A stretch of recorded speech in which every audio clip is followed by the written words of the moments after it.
I'm Dowd-Higgins, host of Your Working Life, my podcast series featuring thought leaders in the career and personal growth arena with wisdom to help you thrive. This show provides you with tools, inspiration, and resources so you can enjoy your career and love your life.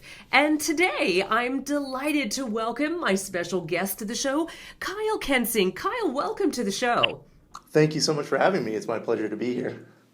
Oh, I'm really excited to dive into a great conversation. Let me tell our global listening audience all about you. We've got millions listening around the world. Today I'm with Kyle Kensing, who is the online content editor of CareerCast.com, where he produces the annual Jobs Rated Report and regular columns on job market news and information. And before joining CareerCast in 2012, Kyle worked for CBS Interactive. He's a grad of the University of Arizona's Marshall School of Journalism and based in Southern California, where he lives with his wife, his son, and his two pug dogs. I love pugs, so life is good. Are they near you today, Kyle?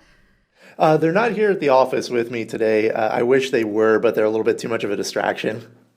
I totally get it. I'm a beagle, hound dog mom myself, but pugs are fabulous.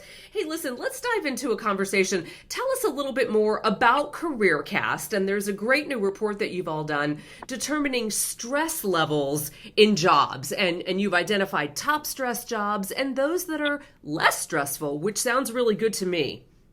Yeah, so at CareerCast.com, we put out regular reports, our jobs rated reports, including in April, a full look at the overall job market based on 200 different jobs where we try to cover a variety of different industries and fields. And throughout the year, we have different reports, whether it be on best places to work, growing industries, growing job opportunities, best jobs for students, things of that nature. And one that we do every January is about workplace stress, where we use 11 criteria to pinpoint common stress factors. And we try to use topics that would apply to any job that can be gauged in a fair and accurate way to sort of give a snapshot of workplace stress, because we spend such a large portion of our day in our life at our job, and stress is a huge part of how we live our day-to-day life. Exactly. Frankly, we've got enough stress already, right? Why add to it at work? But you've identified some particular fields like the military, public safety, such as a firefighter, police officers. Now, they carry large amounts of stress. Can you elaborate on that a little bit? And why are those particular jobs stress heavy?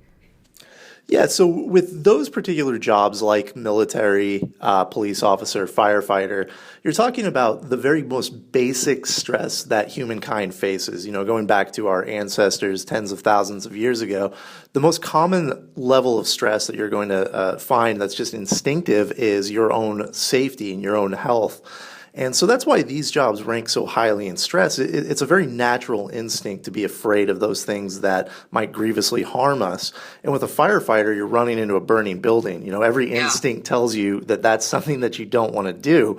Thank goodness that we do have people who are wired for that kind of work. But it's certainly not for everybody, and it's very high stress and very dangerous. And the same goes for law enforcement, where your day-to-day work is essentially asking you to take on some of the most dangerous situations that a person's going to face. And most of us, when you see sirens heading in your direction, you typically want to go the opposite way. And it goes against our natural instinct to take on that kind of stress. I agree with you 100%, but I'll also add, I know some people who work in those fields and thrive, and they're really adrenaline junkies. And I say that in a very positive way. For them, that stress is energy. So clearly, some people are drawn to those types of jobs.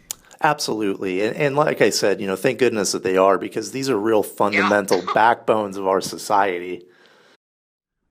Exactly. We need them, and we're grateful. So let's talk a little bit about some of the jobs on the most stressful jobs list that you've created for CareerCast are also endangered. Tell us about that.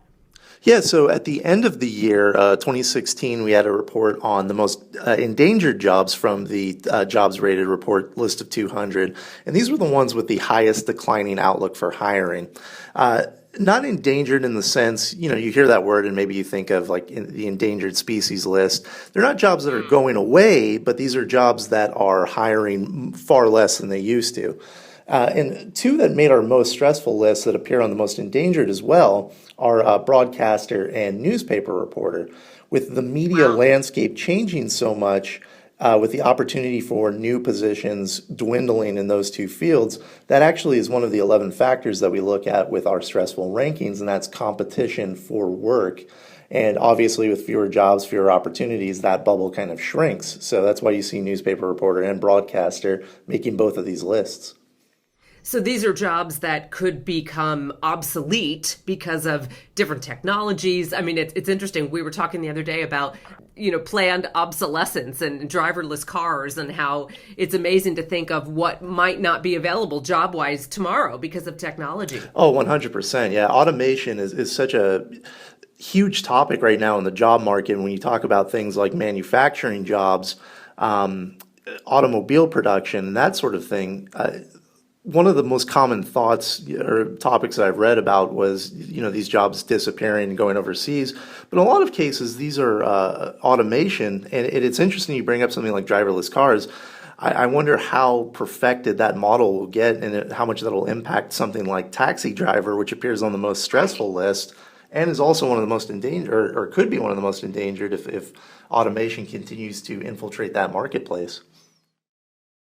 Absolutely. So let's go to a happier place and talk about the least stressful jobs. What's the criteria there, and share some things that made that list? So we looked at the same 11 criteria, which were travel, career growth potential, physical demands, the environmental conditions, hazards encountered, meeting the public, competition for jobs, the risk of death or grievous injury, the risk of another that you're responsible for, deadlines, and working in the public eye.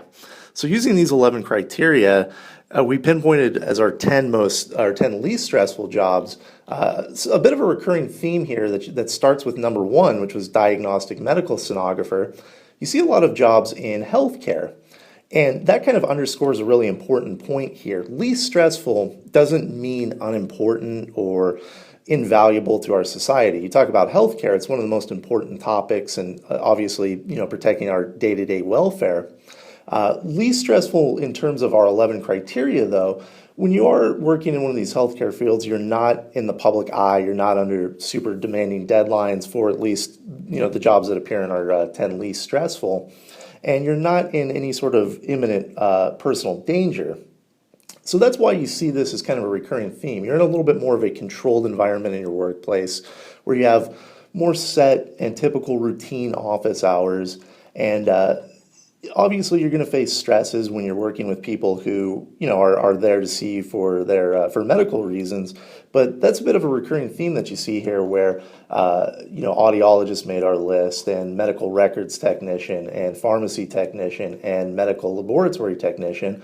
Talking about a lot of healthcare positions. Wow, fascinating. As a career coach, I'm so excited about this resource, and I have to say, it sounds like it could be incredibly helpful, especially for those that are making a job change, or perhaps younger professionals that are just entering that full-time job market after school, right? This is a great new opportunity for them to really test drive. Is that the major audience that you craft this for? Tell me about that. Absolutely, yeah. Students really are one of the most important audiences that I believe that we reach at CareerCast, because when you are making that decision about what you want to do beyond school, it's one that can be a little difficult because you don't necessarily know or have firsthand experience with different industries. Maybe it's just what you've been exposed to. You had parents who worked in a certain field, or your friends are majoring in a topic. So what we're trying to do is maybe present some new ideas to students. Maybe something like sonographer isn't on your radar, but you're really fascinated by healthcare. You don't want to go into general practice where you have to spend another 8 years in school. This might be a great field with great pay and really high growth outlook for the future. Something like I mentioned in April when we put out our full list of 200 jobs, Near the top of our list every year are mathematics positions like data scientist and statistician.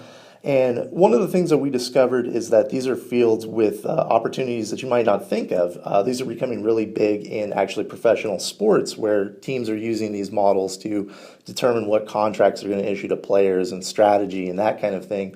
So there's really kind of neat opportunities in math. And if you're a student, you might not know that without a resource to kind of guide you in that direction. I think it's great. It's really part of your essential job search toolkit going forward. And I'm excited to learn about it and promote it. But Kyle, let me ask, do you do some follow-up surveying or querying of the employees to really supplement what the data says? Do you dig down and talk to people on the jobs? Oh, absolutely. Yeah, that's one of the top things with our reports is trying to speak with people in the profession as much as possible, just to kind of see how attitudes might differ and that sort of thing. Like, for example, in our most stressful report, I heard from quite a number and spoke with a number of people who work in public relations who reiterated that, yes, indeed, this really is high stress. You don't know when demand is going to come. You don't have control over whether or not media outlets are going to pick up your pitch.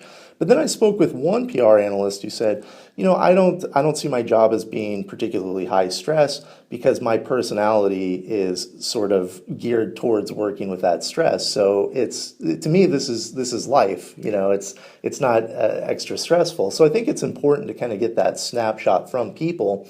And in the same regard, something like our least stressful jobs, I hear from people who work in those fields who say, I am very stressed. Somebody who's a sonographer, for example, says if you are performing an ultrasound for a pregnancy and there's a problem with the child, obviously you feel that stress from the family as well.